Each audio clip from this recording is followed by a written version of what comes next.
നമസ്കാരം. മിഡിൽ ഈസ്റ്റിൽ യുദ്ധസമാനമായ അന്തരീക്ഷം നിലനിൽക്കവേ അന്താരാഷ്ട്ര തലത്തിൽ പുതിയ പ്രത്യാരോപണങ്ങൾ മുറുകുന്നു. ഇറാനുമായി നിലനിൽക്കുന്ന യുദ്ധക്കുരുക്കിൽ നിന്നും രക്ഷപ്പെടാൻ അമേരിക്ക ബോധപൂർവം ശ്രമിക്കുകയാണെന്നാണ് ഇറാന്റെ പുതിയ ആരോപണം. നിലവിലെ പ്രതിസന്ധികൾക്ക് കാരണം US ആണെന്ന നിലപാടിൽ ഇറാൻ ഉറച്ചു നിൽക്കുകയാണ്. ഇറാനെ പ്രതിരോധത്തിലാക്കാൻ അമേരിക്ക പുതിയ തന്ത്രങ്ങൾ മെനയുകയാണെന്ന് ഇറാന്റെ ഔദ്യോഗിക മാധ്യമമായ IRIB റിപ്പോർട്ട് ചെയ്തിട്ടുണ്ട്. ഇതിനായി മറ്റ് അയൽ രാജ്യങ്ങളെ അമേരിക്ക തന്നെ ആക്രമിക്കുകയും അതിന്റെ പഴി ഇറാന്റെ മേൽ കെട്ടിവയ്ക്കാനുമാണ് വാഷിംഗ്ടൺ ശ്രമിക്കുന്നതെന്നാണ് ടെഹ്റാന്റെ ആക്ഷേപം. മേഖലയിൽ തങ്ങൾക്കെതിരെ അന്താരാഷ്ട്ര വികാരം ഉണർത്താനാണ് ഈ നീക്കമെന്നും ഇറാൻ കരുതുന്നു.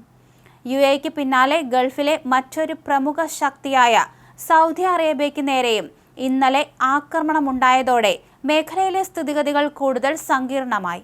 സൗദി ലക്ഷ്യമാക്കി പാഞ്ഞുവന്ന 3 കൊലയാളി ഡ്രോണുകളാണ് പ്രതിരോധ സംവിധാനങ്ങൾ തകർത്തത്. ആക്രമണം വലിയൊരു ദുരന്തത്തിലാണ് കലാശിക്കുമായിരുന്നതെങ്കിലും സമയബന്ധിതമായ ഇടപെടൽ അപകടം ഒഴിവാക്കി. സൗദിക്ക് നേരെയുണ്ടായ ഡ്രോൺ ആക്രമണത്തിന്റെ ഉറവിടത്തെക്കുറിച്ചുള്ള പ്രാഥമിക വിവരങ്ങളും പുറത്തു വന്നിട്ടുണ്ട്. ഇറാഖ് വ്യോമ അതിർത്തിയിൽ നിന്നാണ് സൗദിക്ക് നേരെയുള്ള ഈ ഡ്രോൺ നീക്കങ്ങൾ ഉണ്ടായതെന്നാണ് റിപ്പോർട്ടുകൾ സൂചിപ്പിക്കുന്നത്.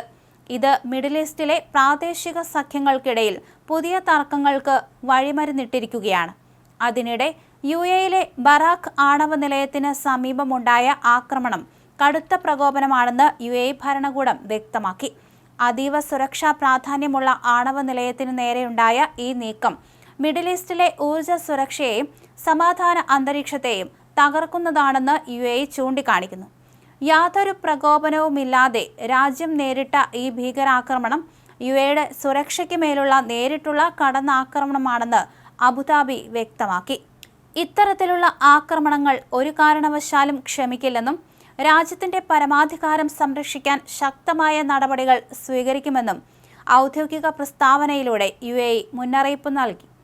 UAEക്ക് നേരെയുണ്ടായ ഭീകരാക്രമണത്തെ ഗൾഫ് രാജ്യങ്ങളായ കുവൈറ്റും ഖത്തറും കടുത്ത ഭാഷയിൽ അപലപിച്ചു.